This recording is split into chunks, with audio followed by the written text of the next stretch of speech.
காலை நேர பிரதான செய்திகளின் ஊடாக நர்மதா சிறில் முதலில் தலைப்பு செய்திகள்.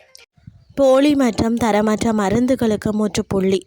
ஆடை தொழிற்சாலை பணியாளர்கள் ஏறி வந்த பேருந்து வயலுக்குள் கவிழ்ந்தது. ஈரான் ஹிஸ்புல்லாவிற்கு ஆதரவு செய்தி. இனி விரிவான செய்திகள். தரமற்ற போலியான மற்றும் பதிவு செய்யப்படாத சுகாதார தயாரிப்புகளின் புழக்கத்தை கட்டுப்படுத்துவதற்கான தேசிய செயற்திட்டம் ஒன்றை தயாரிப்பதற்கு ஆதரவளிக்கும் நோக்கில் உலக சுகாதார ஸ்தாபனம் இலங்கையில் ஒரு வார கால விசேட பணியை ஆரம்பித்துள்ளது. உலக சுகாதார ஸ்தாபனத்தின் இலங்கை கிளையின் தகவல் படி இந்த திட்டம் தேசிய ஊடகங்கள் ஒழுங்குபடுத்தல் அதிகார சபையின் பிரதம நிறைவேற்று அதிகாரி மற்றும் சிரேஷ்ட அதிகாரிகளுடனான உயர்மட்ட சந்திப்புடன் ஆரம்பமாகியுள்ளது. குறித்த சந்திப்பின் போது சந்தை கட்டுப்பாட்டு வழிமுறைகளை வலுப்படுத்தல், பாதுகாப்பற்ற மருத்துவ பொருட்களை தடுத்தல், கண்டறிதல் மற்றும் அவற்றுக்கு எதிராக நடவடிக்கை எடுத்தல் போன்றவற்றுக்கான முன்னுரிமை வேலை திட்டங்களை அடையாளம் காணுதல் போன்ற விடயங்கள் குறித்து விரிவாக ஆராயப்பட்டுள்ளது. இந்த வரைவு தேசிய செயற்திட்டத்தின் முக்கிய கூறுகளை மேலும் மேம்படுத்துவதற்காக தேசிய ஊடகங்கள் ஒழுங்குபடுத்தல் அதிகார சபையின் குழுக்களுடன் தொழில்நுட்ப ஆலோசனைகளும் நடத்தப்பட்டதாக உலக சுகாதார ஸ்தாபனம் மேலும் தெரிவித்துள்ளது. ககதுடுவ தியகம சாலையில் நேற்று பிற்பகல் ஆடை தொழிலாளர்களை ஏற்றி சென்ற பேருந்து ஒன்று சாலையில் இருந்து விலகி வயலில் கவிழ்ந்து விபத்துக்குள்ளாகியுள்ளது.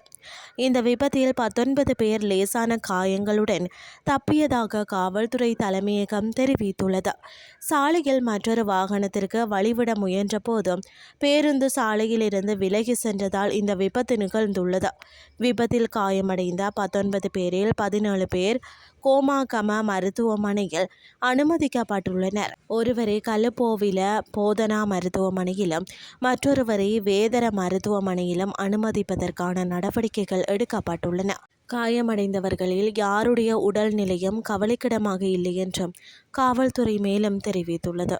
இனி வெளிநாட்டு செய்திகள். இஸ்ரேலுக்கு எதிராக லெபனானின் சுதந்திரம், இறையாண்மை மற்றும் பிராந்திய ஒருமைப்பாட்டிற்கு ஈரான் ஆதரவை வெளியிட்டுள்ளது. ஈரானின் வெளியுறவு அமைச்சர் அப்பாஸ் அரக்சியால் ஆதரவு செய்தி வெளியிடப்பட்டுள்ளது. லெபனான் நாடாளுமன்ற சபாநாயகர் நபி பெரி மற்றும் ஹிஸ்புல்லாவின் பொதுச் செயலாளர் நயம் காசிம் ஆகியோருக்கு மேற்படி ஆதரவு வார்த்தைகள் தனது செய்தியில் அரக்சி தெரிவித்துள்ளார். 2000 ஆண்டில் லெபனானில் இருந்து இஸ்ரேல் வெளியேறியதை நினைவு கூறும் எதிர்ப்பு மற்றும் விடுதலை நாள் ஆண்டு விழாவை முன்னிட்டு லெபனான் அரசாங்கம், மக்கள் மற்றும் எதிர்ப்பு இயக்கத்திற்கு தனது வாழ்த்தையும் அரக்சி கூறியுள்ளார். இஸ்ரேலுக்கும் லெபனானுக்கும் இடையிலான பேச்சுவார்த்தைகளை மீண்டும் ஒருமுறை நிராகரித்த ஹிஸ்புல்லாவை அமெரிக்க வெளியுறவுத்துறை அமைச்சர் மார்க்கோ ரூபியோ கடுமையாக கண்டித்ததோடு லெபனான் மக்களை வீதிகளில் இறங்குமாறும் அழைப்பு விடுத்ததை தொடர்ந்து இவரது அறிக்கை வெளியாகியுள்ளது. அமெரிக்காவிற்கும் ஈரானுக்கும் இடையே விவாதிக்கப்பட்டு வரும் சாத்தியமான ஒப்பந்தத்தில் மார்ச் 2 முதல் 3000க்கும் மேற்பட்டோரின் உயிரை பறித்து லட்சக்கணக்கானோரை இடம்பெயர செய்துள்ள லெபனான் போரை முடிவுக்கு கொண்டு வருவதும் இடம்பெறுமா என்பது இன்னும் தெளிவாக தெரியவில்லை.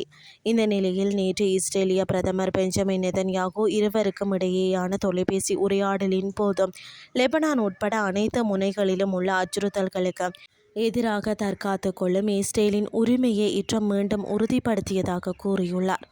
இத்துடன் செய்திகள் யாவும் நிறைவடைகின்றது. அடுத்த இரவு 8:30 எதிர்பாருங்கள். நன்றி.